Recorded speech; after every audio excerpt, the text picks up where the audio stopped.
Take a look at this short clip and think about what the make and model of this vehicle might be. At the end of the video, I'll tell you what it is.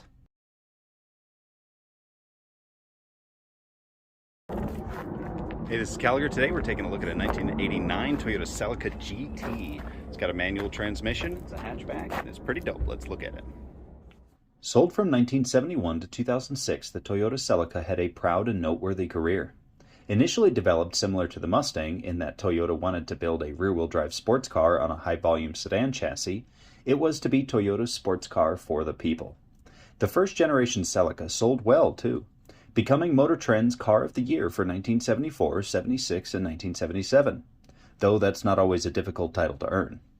The Toyota Celica was the foundation for two of Toyota's most revered models, with both Camry and Supra being trim levels or versions of the Celica, later to become their own monumental models. In 1986, the Celica changed completely, and Toyota began to move away from the squared-off lines that marked the 80s. Gone was the rear-wheel drive chassis, and now the Celica offered all new engines in a front-wheel drive layout. Also introduced was the Celica GT4, coined as the ultimate Celica, with full-time four-wheel drive and a turbocharged 2-liter engine, making just under 200 horsepower. This ultimate Celica was Toyota's rally car for the time. In 1986, the Celica left the A platform, as it was called, which became the chassis for the new Supra standalone model, and moved to the Toyota Corona's T platform. The 1989 Celica GT, as you see here, was powered by a 115 horsepower naturally aspirated 2-liter 3S FE dual overhead cam 4-cylinder. The GT was the standard trim level. It wasn't base, but it wasn't fully loaded either, yet still came standard with many features thought of as a luxury at the time, and yet still came in under 2,600 pounds. These cars are beloved by their owners for their Toyota reliability and sporty handling and appearance. Though rust is an issue, as it is with many older Japanese cars, you won't find any on this old desert rat here. I think these are stylish cars and someday would like to own one. But while I wait for someday, let's check out this old girl before she's fully parted out and squished. Cool little front-wheel drive sports car here. It's got a really neat purple interior that we'll take a look at in a moment. Had a wing on it. No longer has a wing on it. Somebody stole that, was probably in decent shape. Oh, I see the wing had a little divot here for the rear windshield wiper. The taillights on this is not really they're not doing much for me. But this interior now, with the exception of the fuzzy steering wheel I'm going to try to touch as little as possible, is really neat. All right, let's see. You know, aside from some fading of the material right there, oh, never mind. Not in that great a shape. Aside from all the problems, it's problem-free. Wow, look at this purple interior, purple and blue. You're not going to get that a whole lot anymore. At least they did. Oh, that just feels so bad. At least they did go with purple for that. I am digging this center console, filled with buttons, and they're huge. Very easy to press when you're going down the road. See? Even when Toyota puts too many buttons on something, they do it right. Tune. At least the volume is still a knob, fortunately. That's very nice. And it is power, which is fine. Whoa. Why even have this here? What is going on with that?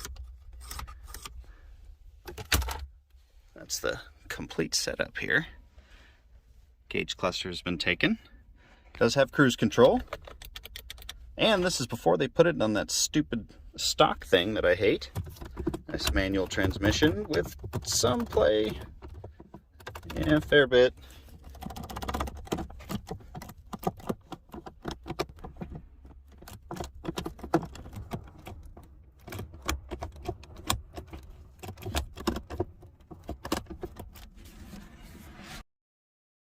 And it had a sunroof.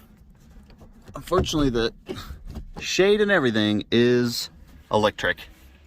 Cannot change that. Crank windows, though. Interesting combination. Sunroof, but it does have the crank windows. And manual door locks. No power door locks here. All right, how do we get in the back seat? Like that.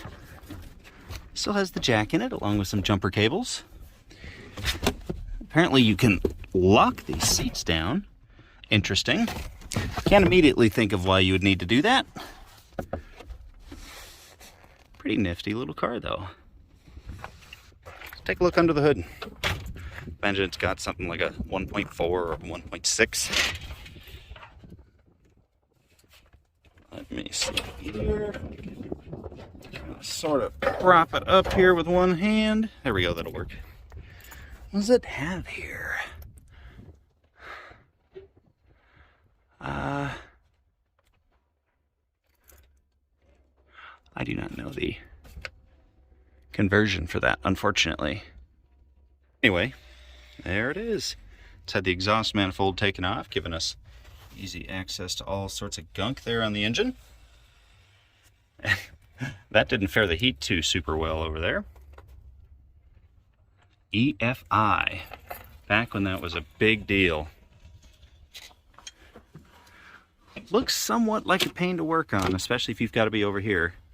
Here's not too bad, especially with that frickin' exhaust manifold removed, naturally. And she's got some gunk splattered up on the hood, but not too bad. What a neat car. And of course the pop-up headlights that are just loose. Thanks for watching. On to the next one. Chevrolet Monza convertible. Rear-wheel drive, air-cooled, two-door, fun little car. There's a big following for these. This one's a 1962.